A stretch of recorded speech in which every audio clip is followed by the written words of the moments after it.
Thank you. Thank you very much.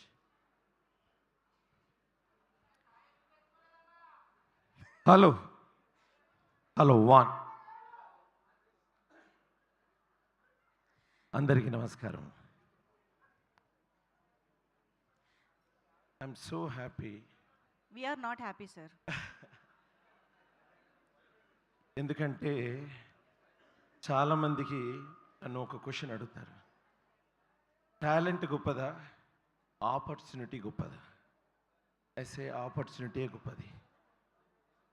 ఎందుకంటే opportunity వచ్చిన తర్వాత you can improve your talent. But talent ఉండి కూడా నీకు ఆపర్చునిటీ లేదంటే దాని అంత సాడ్ ఇంకోటి లేదు.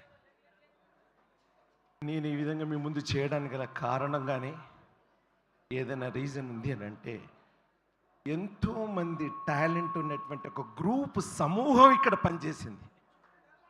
వాళ్ళ యొక్క కష్టం నా ఒక చిన్న పెర్ఫార్మెన్స్ తోటి ముందుకు నెడుతుందనేటువంటి ఒక ఆశ వాళ్ళలో చెల్లించి నన్ను అడిగినప్పుడు నేను వెనక్కిపోయాను అనుకోండి, నా అంత మూర్ఖుడు కానీ నా అంత దరిద్రుడు కానీ ఇంకెవడు ఉన్నాడు. ఒక స్టెప్ తోటే ఒక మూమెంట్ ముందుకు వెళ్తుందంటే we need to push. That is my గురువు నాకు నేర్పినటువంటి మాటలు కానీ అటిట్యూడ్ కానీ. సో వారు అడగగానే నేను ఇలా చేశాను. దయచేసి క్షమించండి, ఎవరికైనా తగిలి ఉంటే క్షమించండి. So this is a method. ఈ క్యారెక్టర్ నన్ను అడిగినప్పుడు నాకు నింద అనే మూవీ డైరెక్టర్ గారు వీరికి రాగా శ్రీనివాస్ గారికి నా పేరు రిఫర్ చేసినారు. మా విష్ణుభయ్య కూడా దాంతో ఒక సినిమా చేసినప్పుడు ఇలాంటి టాలెంట్ వాళ్ళని నేను ఖచ్చితంగా రెఫర్ చేస్తాను. 2-3 చోట్ల రెఫర్ చేసినట్టుగానే శ్రీనివాస్ రాగా గారికి రెఫర్ చేసినారు. చెప్పగానే నన్ను చూడగానే, సార్ మీరు కొంచెం బిఎడ్ పెంచుకోవాలి, అప్పుడు బిఎడ్ లేదు, హెయిర్ పెంచుకోవాలి, బిఎడ్ పెంచుకోవాలి, ఇది మీ అడ్వాన్స్ అని ఇమీడియట్లీ సెకండ్ డేనే నాలో వెంకట్ ద్వారా నాకు అడ్వాన్స్ కూడా పంపించారు. నేను సర్ప్రైజ్ అయినాను, అంతగా ఇంట్రెస్ట్ ఉందా. సో నేను ఈ పర్ఫార్మెన్స్ చేసేటప్పుడు చెకోవా థియరీ అంటారు, అంటే శరీర భంగిమలతోటి ఒక్కొక్క మీనింగ్ ఏర్పడుతుంది. ఆ మీనింగ్తో తను అనుకున్న క్యారెక్టర్ని పండించడానికి నేను కష్టపడ్డాను.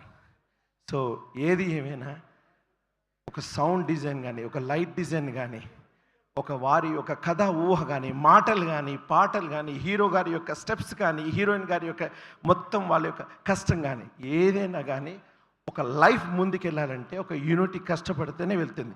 సినిమా అంటేనే యూనిటీ. ఒకరి వల్ల అసలు సాధ్యమే కాదు, పోస్టర్ డిజైన్ నుంచి కానించి.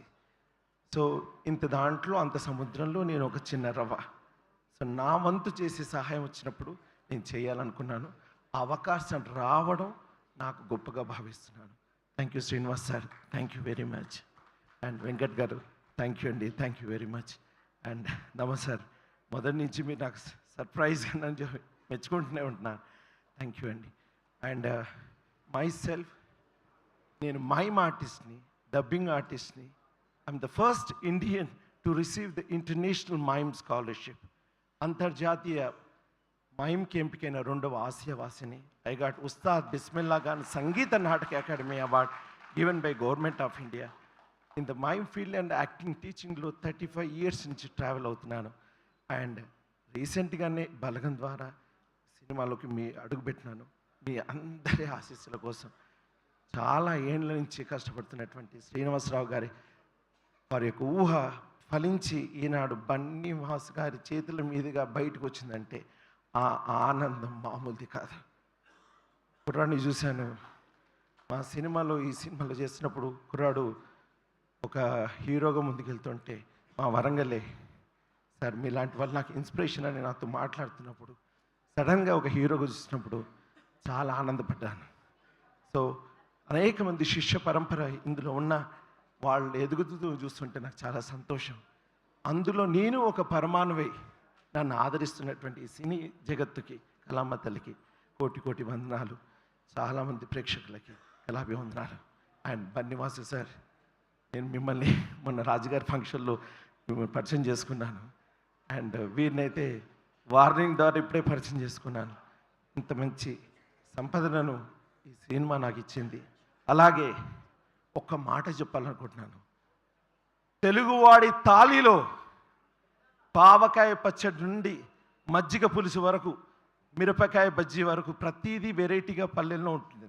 అలాగే ఈనాడు 25వ తారీఖు నాడు అన్ని రకాల ఫుడ్తో ఉన్నట్టుగా అన్ని రకాల సినిమాలు వస్తున్నాయి. సో అందరినీ మీరు ఆశీర్వదించి ఆదరిస్తారని తెలుగు ప్రేక్షకులందరినీ కోరుకుంటూ థ్యాంక్ యూ వెరీ మచ్.